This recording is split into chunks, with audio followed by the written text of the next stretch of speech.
La nuit de la philo à Saint-Louis, 9 juillet 2021. Un être humain. En tout cas, les restrictions, je reviendrai. C'est la santé. Elle argumente. Maintenant, elle est formateur. Elle a étudié la philosophie, la psychologie et la sociologie à l'Université de France, Comté, Besançon. Son domaine de recherche est l'esthétique négro-africaine. Il essaie de montrer à l'outil philosophique ce qu'est l'art traditionnel africain, non reconnu comme œuvre par les cultures occidentales. Il est membre de la société savante, la société africaniste basée au musée de l'homme à Paris. Pape Sokho aussi fait partie de l'institution. On l'avait par Skype, le monde a évolué, on l'a par Zoom ou pas aujourd'hui? Après ça, le Zoom. Oui. Merci. Oui. Est-ce que vous m'entendez? Originaire de la Casamance, je suis sénégalais. Cher ami, vous avez la parole et vos amis sont là. Merci beaucoup. Est-ce que vous m'entendez? Très bien. C'est parfait. Merci beaucoup pour cette invitation encore renouvelée. Merci Alpha pour ta générosité et ta sollicitude. Merci à l'Institut français du Sénégal et merci, comme le disent les Sénégalais, aux panélistes et aux étudiants. Je voudrais demander d'abord aux élèves de m'écouter avec la tête, avec le cœur, avec la tête et de ne pas m'écouter avec le cœur. La question qui nous est posée est une question extrêmement délicate puisqu'effectivement le monde a été surpris par un phénomène qui nous a massacrés.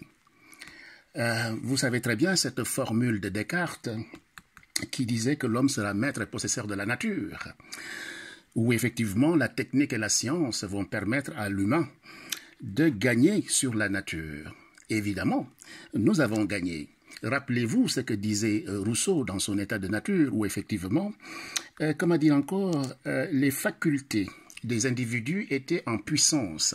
C'était des facultés latentes.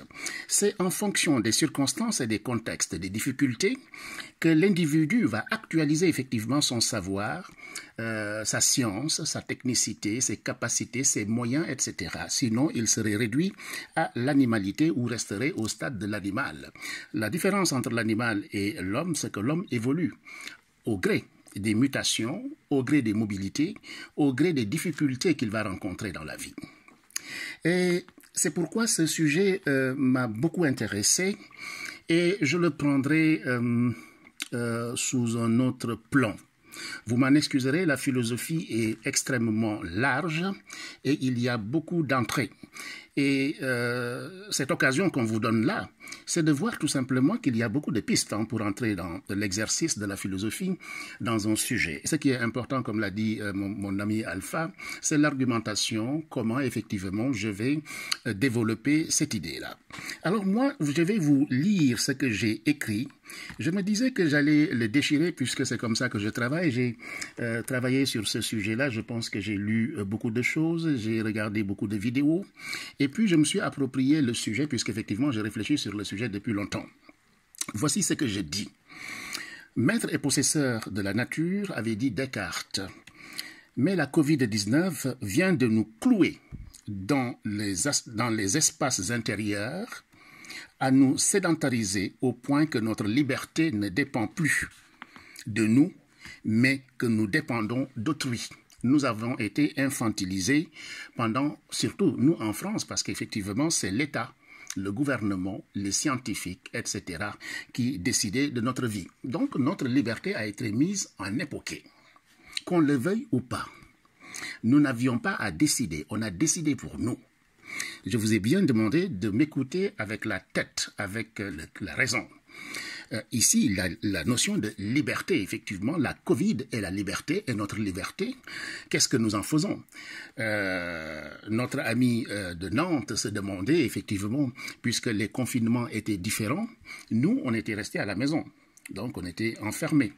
Et au Sénégal, c'était un enfermement ouvert, comme le disait Foucault, un enfermement ouvert, etc. Bien. Mais en tous les cas, c'est universel, c'est un phénomène universel. Et c'est cette universalité-là que nous allons convoquer.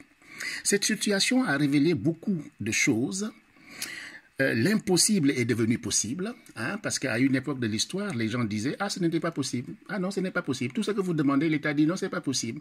Non, il faut arrêter. Les gilets jaunes, etc., etc. » Mais tout ce qui était impossible est devenu possible. Pourquoi?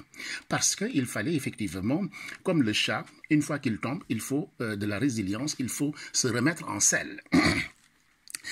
Donc tout ce qui était impossible est devenu possible. On a vu effectivement la figure de l'homme résilient, l'homme capable effectivement de faire face aux difficultés, l'homme qui tombe, mais qui se relève de sa chute, parce qu'il ne faut pas rester par terre, il faut se relever. Et la Covid, effectivement, nous a mis à l'épreuve, nous a véritablement secoué. Il y a eu beaucoup de traumatismes, beaucoup de difficultés existentielles, beaucoup de difficultés mentales. L'homme s'est interrogé.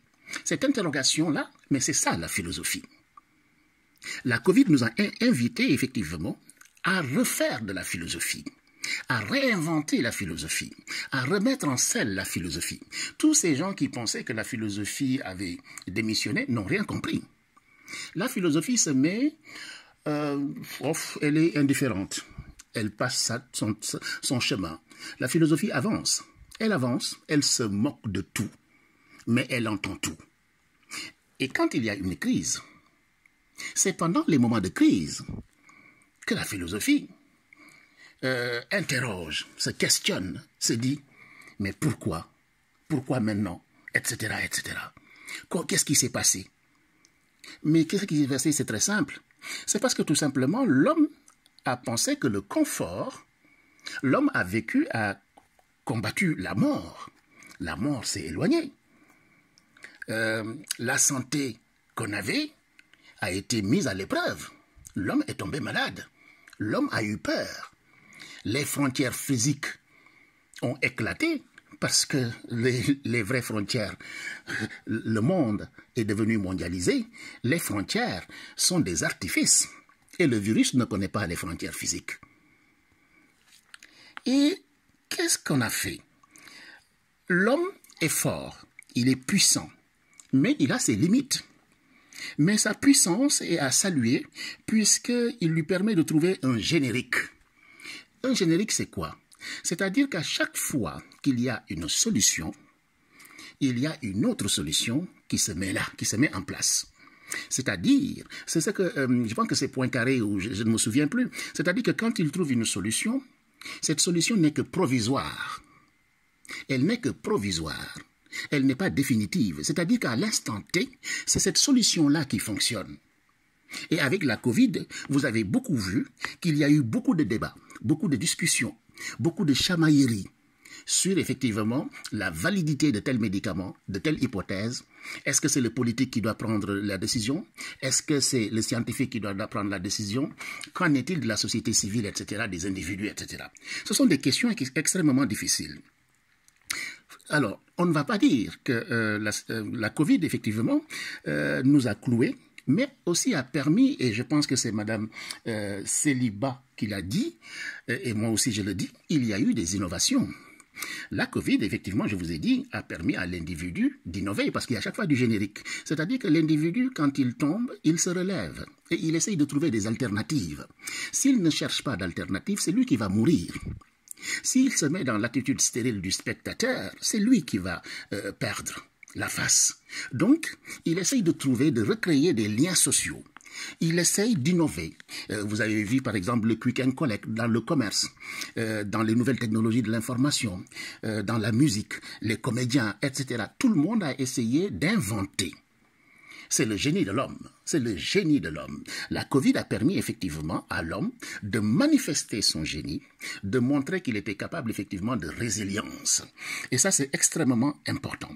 Ce que je voudrais aussi dire, puisque je ne voudrais pas être long ici, c'est que, puisque nous parlons de l'Afrique aussi, moi je suis très très critique sur notre continent.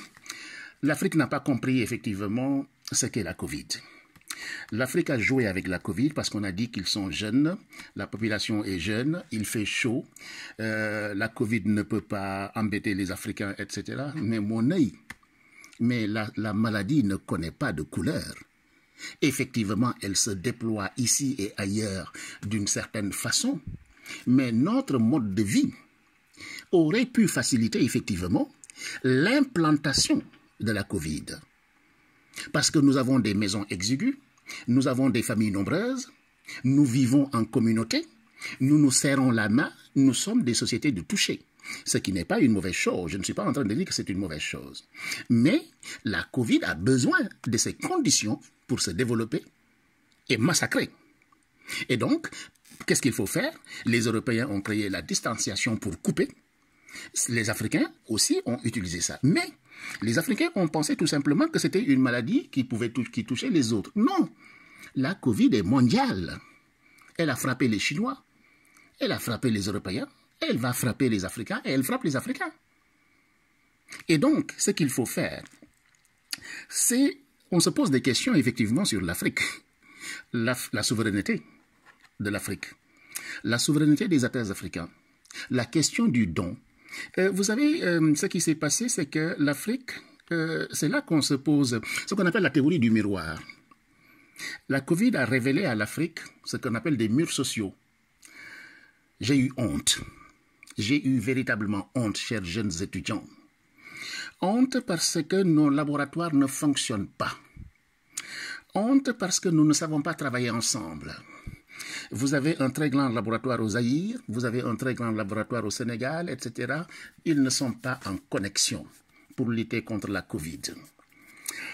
Nous dépendons de l'étranger.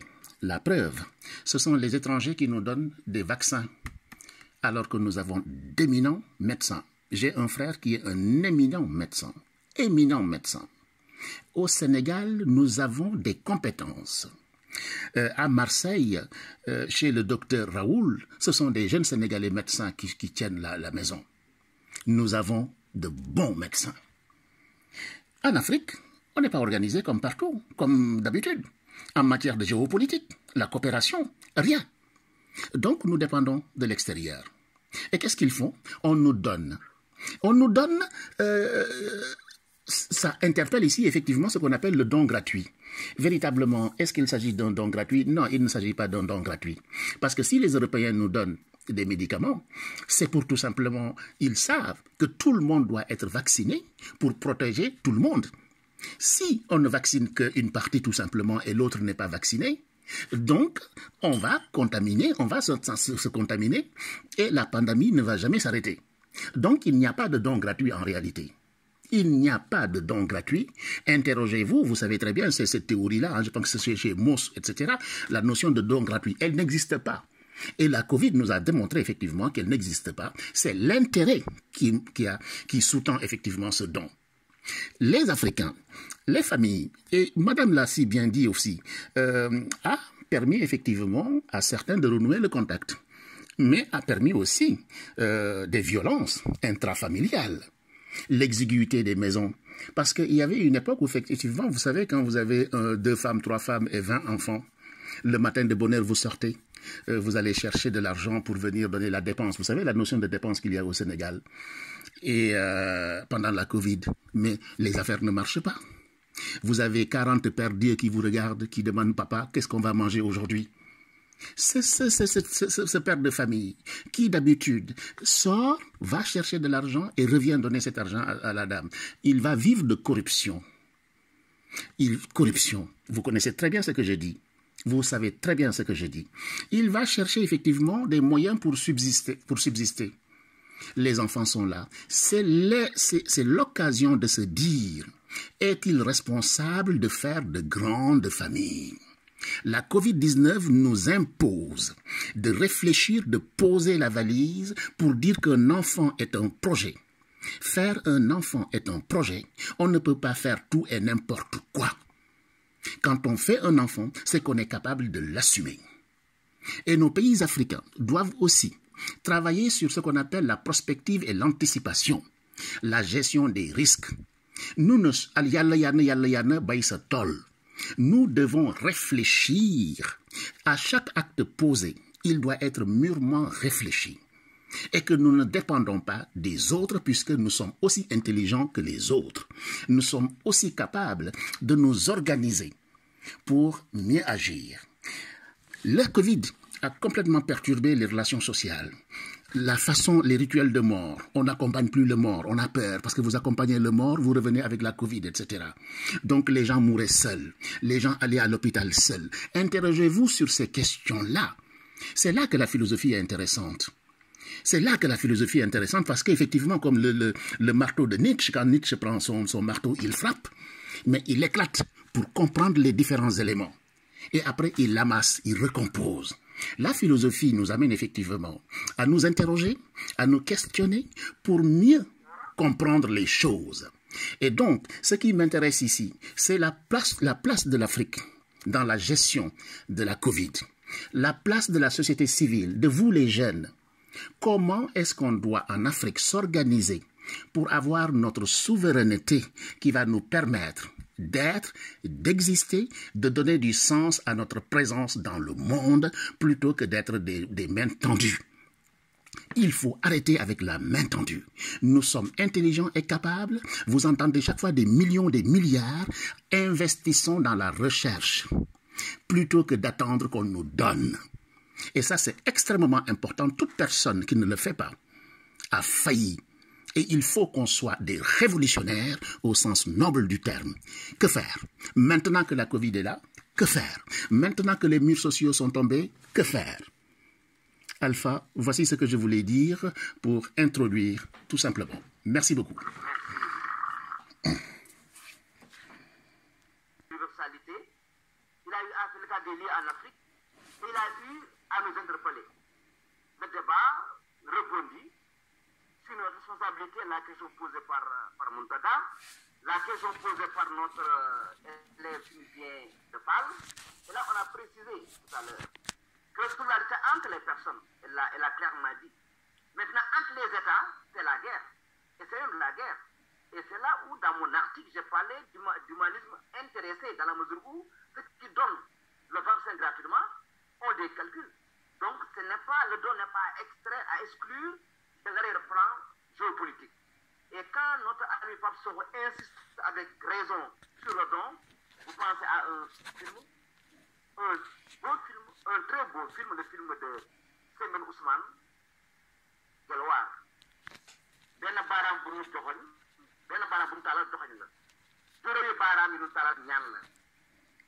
Su maam Kocc Barma nee na ki nga xam ne sa àdd yaa ngi koy wekk si ñaan doo tekki dara. Donc il dit que quand je tends un doigt, j'indexe. Mais quand je tends 5 doigts, je mendie. Or, quelqu'un, quand il passe toute sa vie à mendier, il perd sa dignité. Donc je crois que, sans convoquer Semen Ousmane, on sent qu'il est un grand lecteur de Sembène. Il nous met en demeure pour mettre en face de notre responsabilité. Parce que la question posée par Muntaga, c'est aussi un peu ça. L'État est responsable, mais nous aussi on est responsables.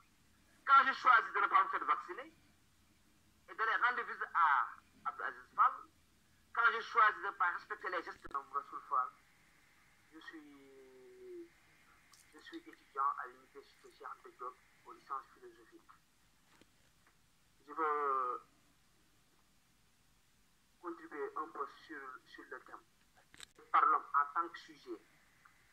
Donc, selon lui, après moins d'une heure de temps, donc il faudrait bien que les élèves s'expriment pour que la table puisse réagir à nouveau, parce que je dis souvent que nous sommes là pour répondre à vos questions. Il faudrait bien que vous vous efforciez à exprimer vos angoisses, vos interrogations, vos questionnements, afin que ceux qui sont là pour vous puissent vous répondre.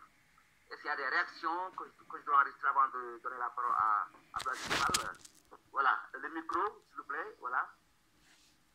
Merci pour la clarté.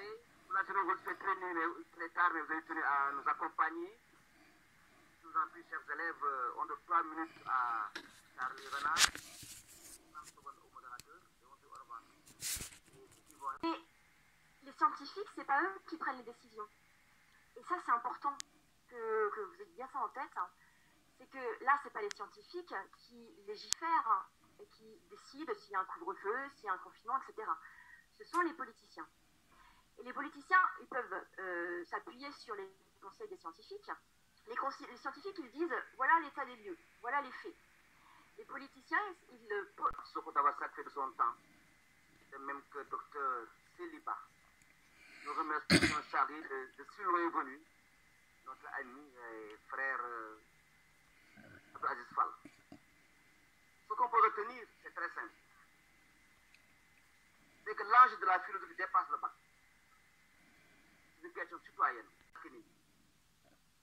La nivaquine a une dose de médicaments.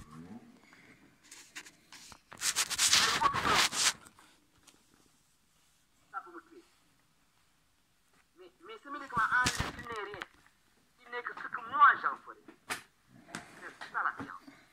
Elle a un pouvoir, mais la mise en garde rappelée par Soho, de rappeler. Science sans conscience n'est que l'une de l'âme. Or, qui est la conscience de la science? C'est la philosophie. Donc il y a même des choses qu'on peut avoir aujourd'hui. Je prends un bébé qui va naître. Un bébé dont la mère est il y a 5 ans. Le père de même. Je décongèle le sperme et le sucre, je mets ça ensemble, l'enfant est né. Ça, c'est un pouvoir de la science. Mais éthiquement, qui est le droit de renaissance à un enfant qui ne contraint ni papa ni maman? Souvent, on nous dit à quoi sert une matière qui ne fait que poser des questions. Nous répondrons pour remarquer que l'instant où vous aurez le bac, surtout que vous aurez le bac, c'est question, avoir le bac. Dès qu'on dit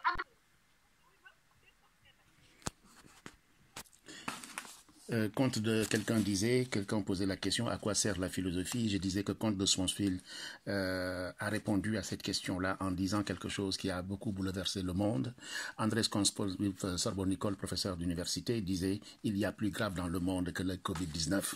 Il disait le Covid à l'heure où nous parlons a tué près de 200 000 personnes en France. C'est beaucoup, c'est trop, c'est triste. Mais faut-il le rappeler qu'il meurt 600 000 personnes par an dans notre pays, dont 150 000 par exemple de cancer. Pourquoi cet apitoiement larmoyant sur les morts du Covid, dont la moyenne d'âge est de 81 ans, et pas sur les 600 000 autres, sans parler des 900 millions d'êtres humains, dont 3 millions d'enfants qui meurent de malnutrition chaque année dans le monde? Cette question est pertinente et c'est André Consfield qui l'a posée. Toujours pour répondre à cette question sur pourquoi, qu'est-ce que la philo nous apporte en temps de crise, en temps de Covid, un grand philosophe qui s'appelle Xavier Pavie, professeur à l'ESSEC, nous disait quelque chose. Le but de la philosophie dans l'Antiquité est très clair, répondre aux comment vivre. Et il dit ceci, pour notre question, les stoïciens sont peut-être les plus pertinents. Ils sont les plus à même de travailler sur ces problématiques, car le stoïcisme est une philosophie de l'acceptation. La plus grande phrase d'Épictète dit ceci, il y a des choses qui dépendent de nous et il y a des choses qui n'en dépendent pas. Et elle est très éclairante. Ce qui ne dépend pas de moi, par exemple, est la situation actuelle, ce virus devenu pandémique. Ce qui dépend de moi est la distanciation sociale, les règles d'hygiène, le respect de soi, prendre soin de soi. Si l'on veut prendre soin des autres, les stoïciens ont 4 vertus cardinales que l'on peut mettre en perspective avec le contexte actuel. La première est la sagesse. C'est savoir accueillir ce qui se passe avec calme et sérénité. Ne pas chercher un coupable, ne pas céder à la panique. La deuxième dimension est la justice. Par exemple, savoir interagir avec les autres, éduquer, montrer l'exemple, respecter les consignes. Le troisième axe est la modération. Il s'agit à nouveau de ne pas céder à la panique, de l'achat, contrôler ses impulsions, modérer ses plaisirs. Par exemple, ne pas chercher à partir, à acheter ce qui n'est pas nécessaire. La quatrième dimension est le courage de prendre des décisions qui ne sont pas plaisantes, décider ce qui est bon pour le bien commun, avoir le courage de changer ses habitudes. Ces 4 vertus importantes pour déterminer notre mode de vie. La Covid-19 nous a bloqués. Notre confort a été mis à l'épreuve, mais l'homme est résilient. Il est comme le chat. Quand il tombe, il doit se remettre sur ses pattes et bouger, agir. Et c'est ce qu'il a fait. Il a innové. On a souffert. Le monde a souffert. Le monde a beaucoup souffert. Mais le monde a réagi. Et ça, c'est une grande victoire de l'humanité. Et c'est extrêmement important de se battre, de combattre le virus, de prendre des mesures radicales, dures, tenir compte effectivement de l'existant pour mieux agir. Chers amis, voici ce que je voulais dire pour la nuit de la philosophie au Sénégal, Paris, le 9 juillet 2021. Merci à Alphacy, merci à l'Institut français du Sénégal. Abonnez-vous à ma chaîne, partagez et à très bientôt sur ma chaîne YouTube.